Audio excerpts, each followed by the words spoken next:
only 5% of customer communications addresses the prospect's actual business objectives, according to a Gartner research. What if that single statistic is destroying your sales pipeline? We're so busy talking about features and specifications that we're missing what prospects actually care about: measurable outcomes that affect their performance metrics and their career trajectory. Studies show that solution providers who focus on business outcomes close 39% faster than those who want product capabilities alone. How quickly are you closing deals?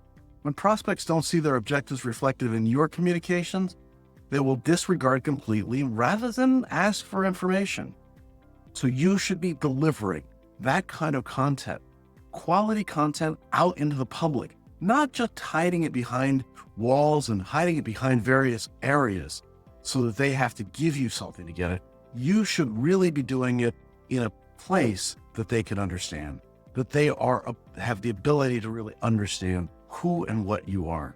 The advantage is that we get to a point where all of a sudden people know you and think your material is good. Now, I'm doing these videos to not only do a lot of testing, but also to give you material for free. I've done this for almost 20 years, and the power of this is that I want to give you this so that you can get ahead. So give good information. When customers are looking for you, they're looking not first to talk to you or your salesperson, they're looking what you put out there. I can't tell you how many people I know who've talked to me the first time and they went ahead onto YouTube and found some of my videos and downloaded them and watched them before I started talking to them. Therefore, they knew a little bit about me, who I am and what I am. If you're not giving them that kind of information, then they're coming at it blank. They may not be interested in what you're doing. They may only be interested in what your price is. So of getting to know an individual who we've known each other for years in the industry. We got on a call, and I love these calls where they're explorations. They know generally where they are. This call was specific, and I was very interested in talking to this gentleman. And all of a sudden, he came back and he said, I watched a couple of your videos and I really like this, this, and this.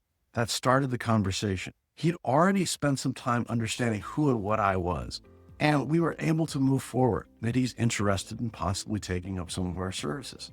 But I don't think that would have been the case if I hadn't already provided great value.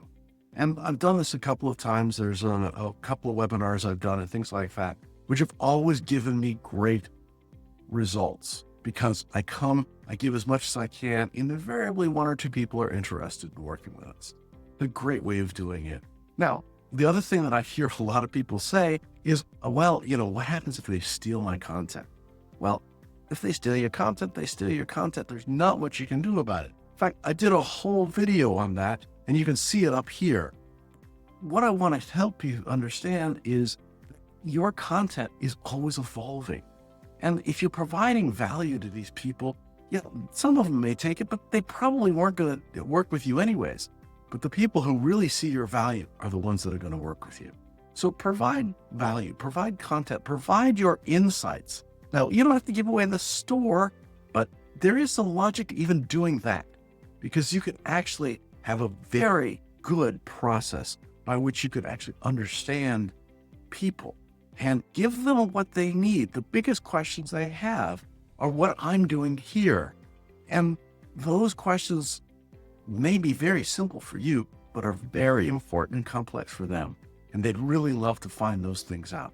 So give it away. Provide value in everything that you do. Every conversation, set it up to say, how can I provide value to you right now? Because that will come back multiple times.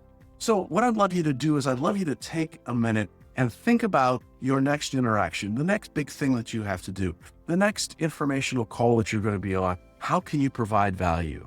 And maybe even say that in the call. I hope this provided value to you. And any kind of interactions you're doing, any kind of material you're putting out there, especially in social media, provide value. Give them the ability to really understand you. Give them the ability to take something away and go, wow, that was useful. Because I want them to think, wow, if that was what he's giving away or she's giving away for free, what are you going to be giving to me when I actually pay you for your work? Don't worry about people stealing it. Worry about the people who get excited about what you're going to do. Tell me another example of what you've done to provide value in the comments below. I look forward to talking to you. Let's continue this conversation. Thanks for tuning into today's episode on the Strategy Session, where we take your business from stuck to unstoppable.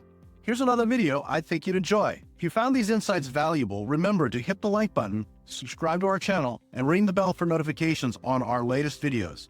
Remember, you're not just marketing, you're making history with Venture Gained.